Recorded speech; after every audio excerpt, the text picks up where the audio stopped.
उसी सन शरद ऋतु का आगमन हुआ।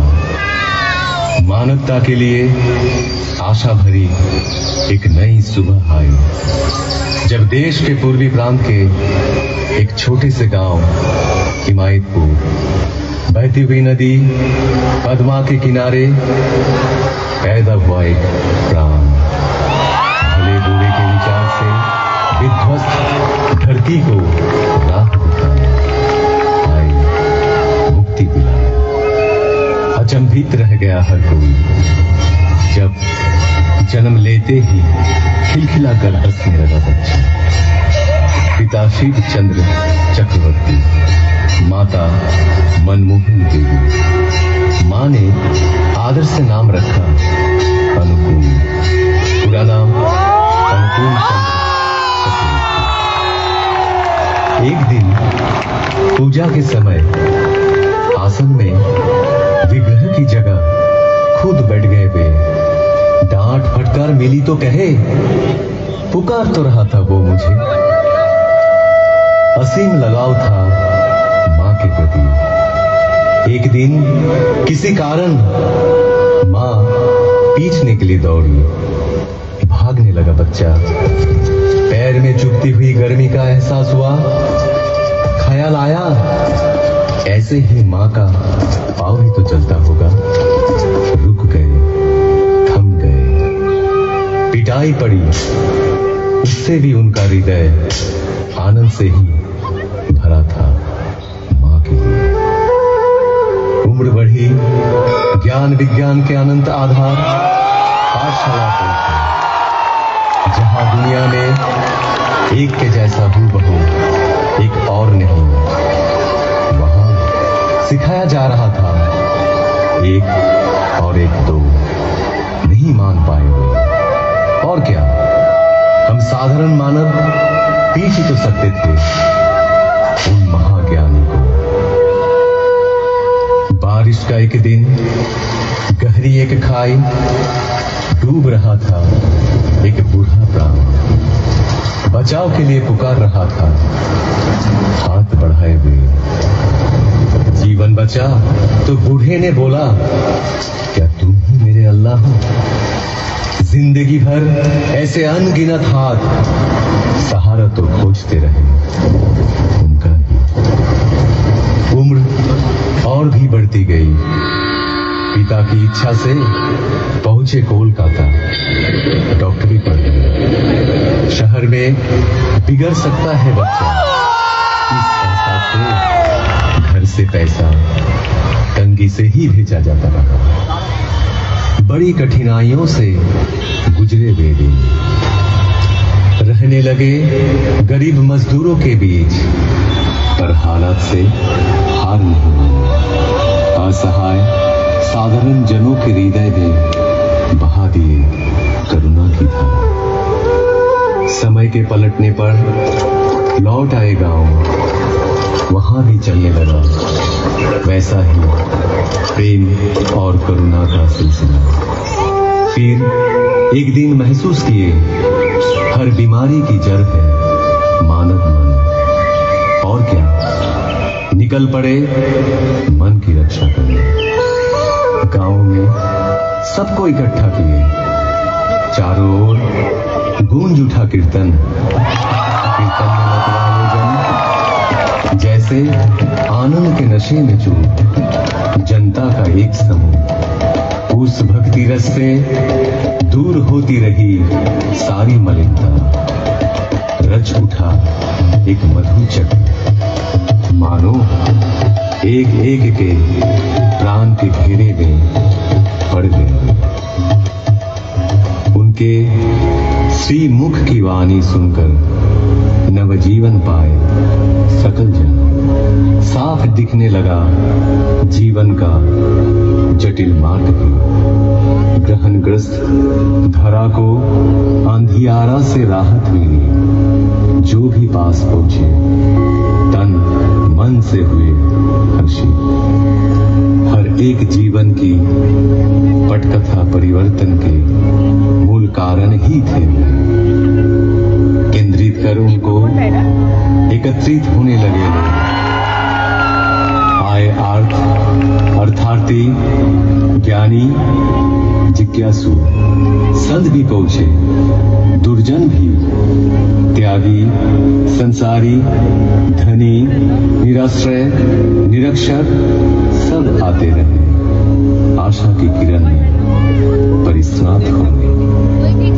रचा कर्मशाला, रचा ज्ञानशाला, आपूर्ति के लिए आनंद बाजार भी, आश्रय पाने आकर प्रश्रय ही मिला हम सबको बेहतर जिंदगी की ओर। उनको घेर के जो मंडली तैयार हुई उसे सब पहचानने लगे सत्संग के नाम से। ऐसे ही एक दिन अचानक उस गांव का सब कुछ पीछे छोड़ कर्म भूमि की हर कुछ त्याग चल पड़े पश्चिम की ओर, पहुंचे देवघर। साल भर बाद आई देश विभाजन के हलाहल से ग्रसित राष्ट्रीय स्वतंत्रता।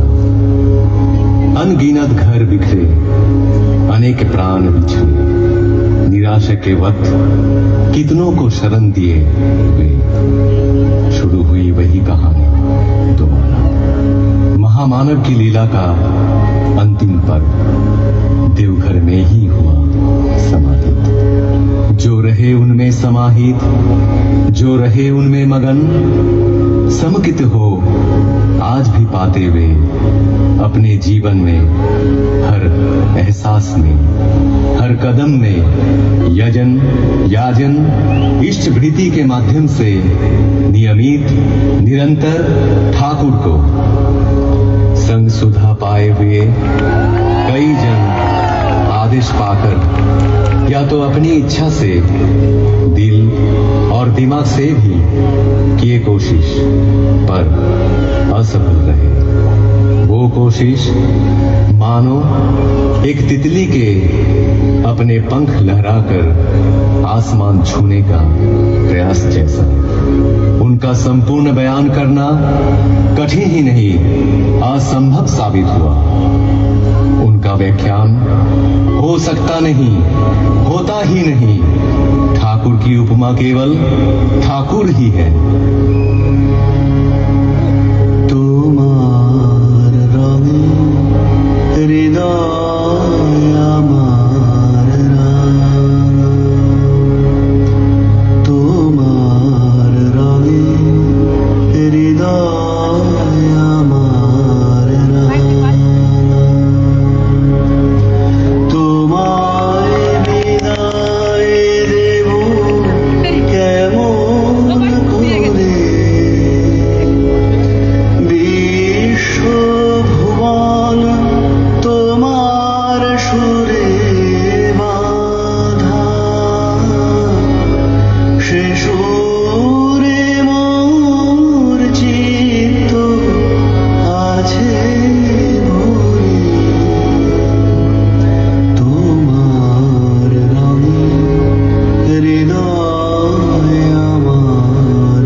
वंदे पुरुषोत्तमं वंदे पुरुषोत्तमं परम प्रेममय श्री श्री ठाकुर अनुकूल चंद्र जी की परम प्रेममय श्री श्री ठाकुर अनुकूल चंद्र जी की परम प्रेममय श्री श्री ठाकुर अनुकूल चंद्र जी की परमाराध्या जगत जननी श्री श्री बड़मा की परमाराध्या जगत जननी श्री श्री बड़मा की परमाराध्या जगत जननी श्री श्री बड़मा की परम पूज्यपाद श्री श्री बड़दा की परम पूज्यपाद श्री श्री बड़दा की परम पूज्यपाद श्री श्री बड़दा की परम पूज्यपाद श्री श्री आचार्य देव की परम पूज्यपाद श्री श्री आचार्य देव की परम पूज्यपाद श्री श्री आचार्य देव की सत संग की सत संग की सत संग की वंदे पुरुषोत्तमं वंदे आर्य पितृं वंदे मातृवर्गं वंदे हं कृष्टिदैवतं वंदे पुरुषोत्तमं वंदे पुरुषोत्तमं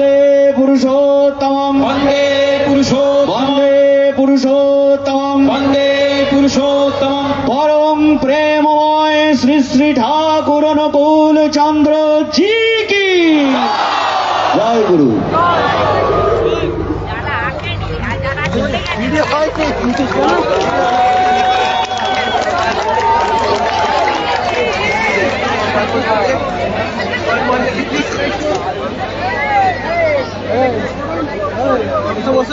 Tháo, cô ta đi lâu này.